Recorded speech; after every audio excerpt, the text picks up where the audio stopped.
Salam uşaqlar, biz bugün dərsliyimizin 93, 97, 98 və 102-ci səhifələrini yerinə yetirəcəyik. Gəlin suallarla tanış olaq. Birinci verib bizə oxuyub anlama mətni. Mətnimizin adı bayraq. Bayrağın yaranma tarixi qədimdir. Əvvəllər bayraqları gəmilərdə qaldırırdılar. Limana yan alan gəmi öz bayrağını dor ağacından asırdı. Şəhər əhalisi gəminin sahibini bayrağından tanıyırdı. Bayraqdan döyüşlərdə də istifadə edirdilər. Qoşunlar üz-üzə gələndə bayraq qaldırırdılar ki, bir-birini tanısınlar. Bayrağı ən cəsur döyüşçü aparırdı. Ona bayraqdar deyirdilər. Bayraqları düşməndən qoruyurdular. Çünki bayrağın yerə düşməsi ordunun məğlub olması demək idi. Bəzən döyüşən tərəflərdən biri ağ bayraq qaldırırdı. Bununla da həmin tərəf bildirirdi ki, təslim olmaq və ya danışıqlar aparmaq istəyir. Zaman keçdikcə bayraqlar xalqların, dövlətlərin simvoluna çevrildi. Bugün dünyada hər bir dövlətin öz bayrağı var. Bu bayraqlar rənginə və üstündəki nişanlara görə fərqlənir. Müxtəlif görüşlərdə, idman yarışlarında da bayraq qaldırılır. Bununla da hər bir iştirakçının hansı ölkədən olduğu bilinir. Bayraqlar haqqında mətnimiz budur. İlk öncə gəmilərdən danışdı, sonra döyüşlərdən danışdı. Sonra dedi ki, hər bir ölkənin, dövlətin öz bayrağı var və yarışlarda da bayraqlardan istifadə olunur və həmin bayraq sayəsində hər birində, yəni həm gəmidə, həm döyüşdə, həm yarışda, həm toplantıda bayraq sayəsində bilirlər ki, bu iştirakçı hansı dövləti təmsil edir. İndi gəlin suallarla tanış olaq. Birinci sualımız. Hansı bayraq təslim olmağı və ya danışıqlar aparmaq istəyini bildirir? Orada döyüşlərdə danışanda deyirdi. Ağ bayraq təslim olmağı bildirir ya da danışıqlar aparmaq istəyini bildirir və döyüşlərdə bayrağı daşıyan adama da uşaqlar bayraqdar deyirdilər. İkinci sual. Əvvəllər bayraqları harada qaldırırdılar? Lap əvvəllər. Avtobusda, təyyarədə, gəmidə, maşında. Mətnimiz gəmilərlə başlayıb və deyirdilər ki, bayraqları dor ağacından asırdılar. Üçüncü sualımız. Döyüşdə bayrağı kim aparırdı və nə adlanırdı? Döyüşdə bayrağı ən cəsur döyüşçü aparırdı və ona bayraqdar deyirdilər. C bəndi. İdman yarışlarında qaldırılan bayraq nəyi bildirir?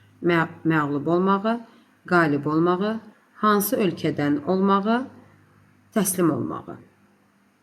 İdman yarışlarında hansı ölkədən olduğumuzu bildiririk. Amma idman yarışının sonunda kim birinci, ikinci, üçüncü yerə çıxırsa, onların da bayraqları nizamlı şəkildə havaya qaldırılır. Beşinci sual. Qoşunlar üz-üzə gəldikdə nə üçün bayraq qaldırırdılar? Döyüşə başlamaq üçün, bir-birini tanımaq üçün, döyüşü saxlamaq üçün, qalib olmaq üçün, bir-birini tanımaq üçün. Ümumiyyətlə, bayraq kimliyi tanıdan bir simvoldur. Riyaziyyatla davam edirik. Hansı fiqurun düz üzləri iki müxtəlif ölçülü düzbucaqlıdır? A deyil, çünki A da çevrədir və burada iki müxtəlif üz yoxdur. Silindirdə iki üz var, ikisi də çevrədir. Kubda hamısı düzbucaqlıdır, amma altı dənə üzü var, altısı da bir-birinə bərabərdir. Düzgün cavab B bəndi. Kuboid deyirlər ya da düzbucaqlı prizma. Mənim 8 yaşım var. Anamın yaşı mənim yaşımın 4 qatından 5 vahid çoxdur. 4 qatından vur 4 deməkdir. 5 vahid çoxdur, topla 5 deməkdir. Deməli, 8-i vururuq 4-ə. Eləyir 32. 32-nin üstünə gəlirik 5-i, eləyir 37. Anamın neçə yaşı var? Anamın 37 yaşı var. Üçüncü sual. Köynək 35 manatdır. Şalvar isə 21 manatdır. Şalvar köynəkdən neçə manat ucuzdur? Tapmaq üçün aralarındakı fərqi tapmalıyıq. 35-dən 21-i çıxırıq. 5-dən 1 çıxırıq. 4, 3-dən də 2 çıxırıq. 1. Cavab 14 manat. Orxan kartlara baxmadan ikisini götürdü. Aşağıdakilərdən hansı ola bilməz? Deməli, istənilən ikisini götürüb uşaqlar. Bu kartdakı rəqəmlərin hasili tək ədəddir. Deyək ki, 3 ilə 5-i götürmüşük. 3-ü 5-ə vuranda 15 edir. Tək ədəddir. 3-ü 4-ə vuranda 12-dir. 4-ü 5-ə vuranda 20. Amma burada demir, bu kartların rəqəmlərin hasili tək ədəddir. Ancaq tək ədəddirsə yanlış götürərik. Ona görə burada bu doğru gedir. Bu kartlardakı rəqəmlər cüt ədəddir. Bu kartlardakı rəqəmlər cüt ədədlərdir. Əgər deyək ki, ikisini götürmüşəm, o da çıxıb 3-5. Yəni, mütləq şəkildə orada cüt ədəd çıxmaya bilər. Bu kartlardakı rəqəmlərin cəmi cüt ədəddir. Bu kartlardakı rəqəmlərin cəmi cüt ədəddir. Deyək ki, 3-dən 5 çıxıb 8 eləyə bilər. 3-dən 4 çıxsa 7. Amma yenə də 8 cavabı ala bilərik. Bu kartlardakı rəqəmlər tək ədədlərdir. 3-dən 5 tək ədəddə var. Yəni, ikisi çıxarsa tək ədəd ola bilər. İndi bizə deyir ki, aşağıdakilərdən hansı ola bilməz? Bu kartlardakı rəqəmlər cüt ədəddir. Uşaqlar, burada yalnız və ancaq sözləri ilə işlədilsəydi, cavablar daha aydın olardı. Amma ümumilikdə götürsək, deyək ki, B bəndini götürürük. Bu kartlardakı rəqəmlər cüt ədədlərdir. Məsəl üçün 4 cüt ədəddir, amma 3-dən 5 çıxarsa bu ikisi də tək ədəd olur. Ona görə mütləq şəkildə cüt ədəd olmayacaq. Və burada cəm şəkilçisini verib. Yəni rəqəmlərin ikisi də cüt ədəd ola bilməz, çünki cüt ədədimiz bir dənədir. Bir kitab şkafında 4 rəf var. Və hər rəfdə də 8 kitab var. Deməli, 4 rəfdir. 1, 2, 3, 4 rəf. Hər birində də 8 kitab var. 4 dənə 8. Bu eləyir neçə? 32. Deməli, 32 kitab var. Neçə ədəd kitab daha qoyulsa, şkafda 50 kitab olar. 50 olması üçün nə qədər çatmır? Tapmaq üçün 50-dən 32-ni çıxırıq. 50-dən 30 çıxırıq. 20, 20-dən də 2 çıxırıq. 18. Cavab B bəndi 18.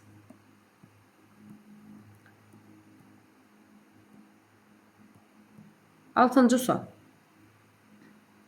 Aşağıdakı əşyalardan hansının 6 üzü, 12 tili, 8 təpə nöqtəsi var?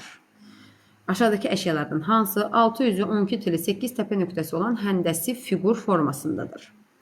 Dəmir boru. Dəmir boru uşaqlar silindir formasındadır. Bunun da 2 üzü var. Tili və təpə nöqtəsi yoxdur.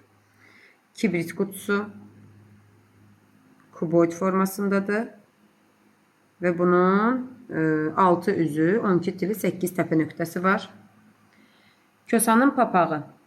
Kosanın papağı konus formasındadır. Bir təpə nöqtəsi və bir üzü var. Qazanın qapağı. O da dairə çevrə formasındadır. Və onun ümumiyyətlə ancaq bir üzü var. Amma bizə nə istəyirdi? 6 üz, 12 til, 8 təpə nöqtəsi. O da B bəndi kibrit qutusuna aiddir. Kvadrat haqqında yanlış fikirləri seçin. 4 tərəfi 4 bucağı var. Doğru. Qarşı tərəfləri bərabər deyil. Yanlış. Nəinki qarşı tərəfləri, bütün tərəfləri bərabərdir. Bütün tərəfləri bərabərdir. Doğru. 3 tərəfi 3 bucağı var. Yanlış. Bu 3 bucaqdır. İndi bizdən yanlışları istəyirdi. 2 ilə 4. O da var. D bəndində. Elxan 5 yaşındadır. Atasının yaşı Elxanın yaşından 6 dəfə çoxdur. Deməli, bu Elxandır. Bu da onun atası. Elxanın 5 yaşı var. Atasının yaşı 10 yaşından 6 dəfə çoxdur. 6 dəfə çox nə deməkdir? Vur 6. 5 vur 6 eləyir 30. Atanın onda 30 yaşı var. Elxan 15 yaşına çatarsa, atası neçə yaşında olar?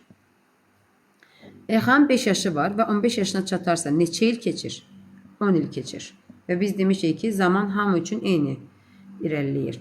Deməli, atanın da 10 yaşı artacaq və olacaq neçə yaşı? 40 yaşı. B bəndi.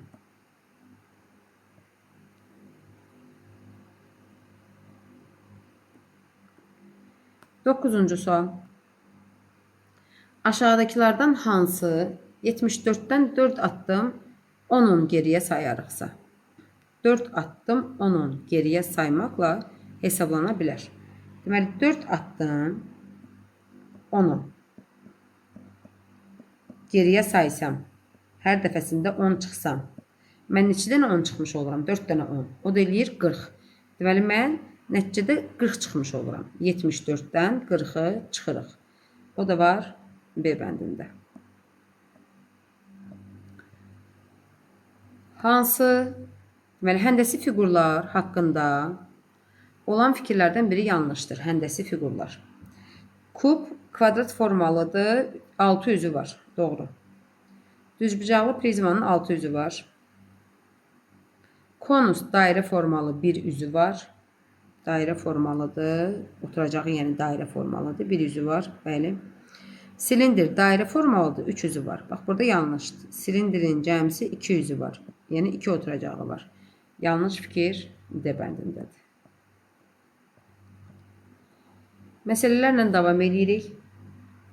Bir sürüdə 10 quzu, quzuların 4 qatı qədər qoyun var.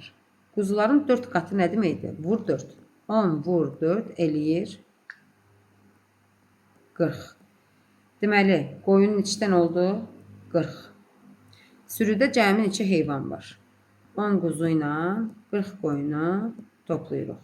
O da eləyir 50. Mən hər gün 4 səhifə kitab oxuyuram. Hər gün 4 səhifə oxuyuram. 20 səhifəlik kitabı neçə günə bitirərəm? Hər gün 4 səhifə oxuyuramsa, mən 20 səhifəlik kitabı 4-4 bölüşdürməliyəm. Yəni 20-ni 4-ə bölməliyəm. Və tapıram ki, 5 günə kitabı bitirmiş olaram. Yəni 20 səhifəni daha doğrusu. Sinifdə 4 nəfərlik 5 çalışma qrupu yaratdıq. Qruplarda cəmi neçə şagird var? Deməli, 4 nəfərdən ibarət 5 çalışma qrupu. 1, 2, 3, 4, 5. 5 qrupdur. Hərəsində də 4 nəfərdir. İndi bunun cəmini tapmaq üçün nə edirik? Ya 5 dənə 4'ü toplamalısınız, ya da qısa olaraq 4'ü 5'ə, ya da 5'i 4'ə vurmalısınız. 5 dənə 4, əslində 5'i 4'ə vurmalıydıq. Amma vuruqların yerini dəyişəndə hasil dəyişmir. 4-cü sual. 27, 48 və 13 ədədlərinin onluqlar mərtəbəsindəki rəqəmlərin cəmi neçədir? Uşaqlar, rəqəmlərinin cəmi deyir. Mərtəbə qiyməti demir. Mərtəbə qiyməti desəydi 20, 40, 10 kimi götürərdim. Amma rəqəm istəyirsə, burada nə var? 2, burada 4, burada da 1. Bunların cəmini istəyir sadəcə. Onluq mərtəbəsindəki rəqəmlərin cəmini. 2-nin üstünə 4, 6, o da 1, 7.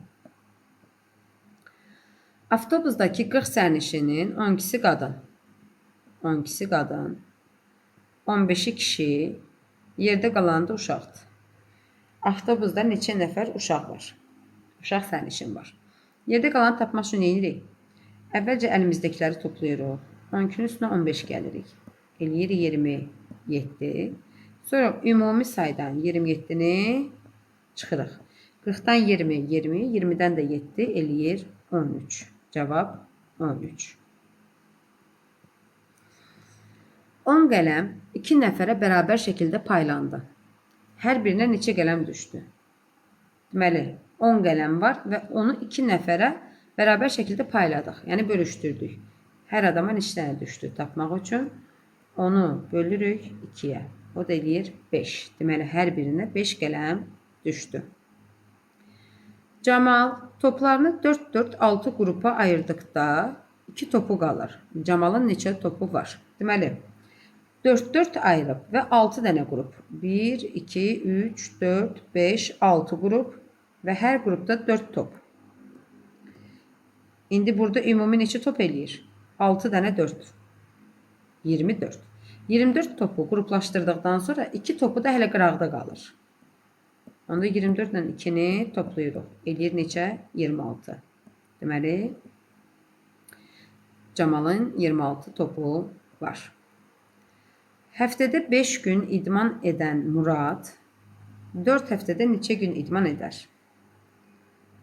4 həftə, 1 həftə, 1-ci həftə, 2-ci həftə, 3-cü həftə, 4-cü həftədir. Həftədə neçə gün idman edir? 5. Deməli, burada da 5-dir. Burada da 5-dir, burada da 5-dir. İndi deyir ki, ümumi neçə gün olur? Ya 4 dənə 5-i toplayırıq, ya da 5-i 4-ə vururuq. Ya da 4-ü 5-ə vururuq, eləyir 20. 3 ədədin cəmi 54-dür. Deməli, 54. 3 ədədin cəmi 1, 2, 3 ədədin cəmi 54-dür. Birinci toplanan 23, ikinci toplanan 17, üçüncü toplanan bilmirik. Və deyir, üçüncü toplananı tap. Üçüncü toplananı tapmaq üçün əlimizdə olan toplananları əvvəlcə toplayırıq. 23-ün üstünə gəlirik 17-ni. Eləyir 40.